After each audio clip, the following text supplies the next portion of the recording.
1889, o Brasil virou uma página importante da sua história. A monarquia caiu e, no lugar dela, nasceu a República, cheia de promessas de um futuro com mais liberdade, com mais progresso. Mas a grande questão é, essa promessa valia para todo mundo ou será que era só para um grupo seleto? É isso que a gente vai investigar agora, mergulhando nos bastidores desse momento para entender o que de fato foi a Primeira República. E essa frase aqui, olha, ela é o nosso ponto de partida. Ela já dá o tom da nossa conversa. Porque a república que estava nascendo ali não era nem de longe a democracia que a gente pensa hoje. Aquela ideia de governo do povo estava muito, mas muito distante de acontecer. E entender essa diferença é a chave para desvendar a Primeira República. Então, a promessa era enorme, né? A de um Brasil totalmente novo, um país que seria mais moderno, com uma Constituição que ia garantir liberdade e mais autonomia para os estados. Era o fim daquele poder todo centralizado na mão do imperador e, teoricamente, o começo de uma era com mais participação do povo. Pelo menos, essa era a esperança. A grande virada de chave no papel era o federalismo. Pensa só, a gente saiu de um sistema onde o imperador, com seu poder moderador, tinha sempre a palavra final, para um modelo com 3 poderes que, na teoria, seriam independentes. E mais, os estados teriam muito mais autonomia para criar suas próprias leis, cobrar seus impostos. A ideia era espalhar o poder. A base legal dessa nova república foi a Constituição de 1891. Mas, como a gente vai ver agora, é nas entrelinhas dela que se escondiam as maiores contradições. É aquele ditado, né? O diabo mora nos detalhes. E essa Constituição prometia muito, mas na prática entregava bem pouco para a maioria das pessoas. Essa imagem aqui é a propaganda oficial da nova república. A cena é imponente, grandiosa, cheia de políticos e figuras que representam a lei e a ordem. Mas essa imagem idealizada, essa fachada, escondia uma realidade bem mais complicada e principalmente excludente. Vamos ver isso agora? Essa é a pergunta de $1 milhão. A Constituição dizia que cidadãos com mais de 21 anos podiam votar. Parece um avanço, certo? Só que o pulo do gato para entender por que essa democracia já nasceu limitada está em quem era, de fato, considerado cidadão com direito a voto. E a resposta, em grande parte, está neste número impressionante aqui. No finalzinho do século XIX, mais de 80% da população do Brasil era analfabeta. E esse dado, acredite, foi a chave para a exclusão política que veio logo em seguida.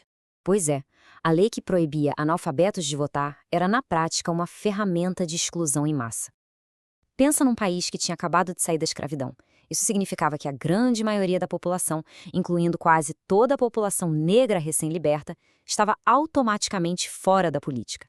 No fim das contas, a República era um clube fechado, e a maioria não foi convidada. Ok, a gente já viu a lei no papel, mas e na vida real, como é que a coisa funcionava de verdade? Se a Constituição já era restritiva, a realidade do poder local era ainda mais brutal e concentrada. Sabe aquela ideia do federalismo, de dar mais poder para os estados? O efeito colateral disso foi criar verdadeiros reinos particulares, comandados pelos coronéis. Esses grandes fazendeiros, os donos de terra, controlavam absolutamente tudo na região deles, da política até a vida pessoal das pessoas. Eles eram os verdadeiros donos do poder. E como é que eles garantiam que iam ganhar sempre? Com o famoso voto de cabresto. Como o voto era aberto, não era secreto, o coronel ficava de olho em quem cada um votava. Tinha ameaça, troca de favor, fraude na contagem, valia de tudo para garantir o resultado. A eleição, na verdade, era só um grande teatro e o coronel era o diretor da peça.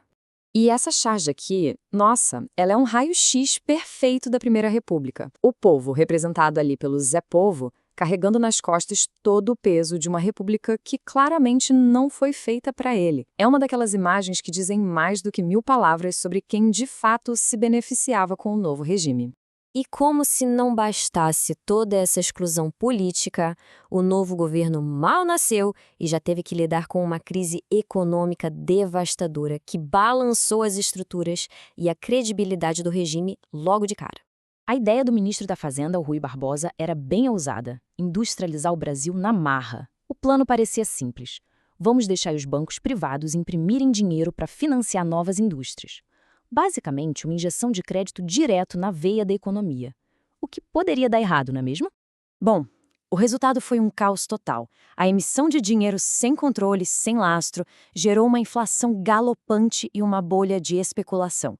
Empresas de fachada apareciam da noite para o dia. A crise do encilhamento foi mais que um desastre financeiro.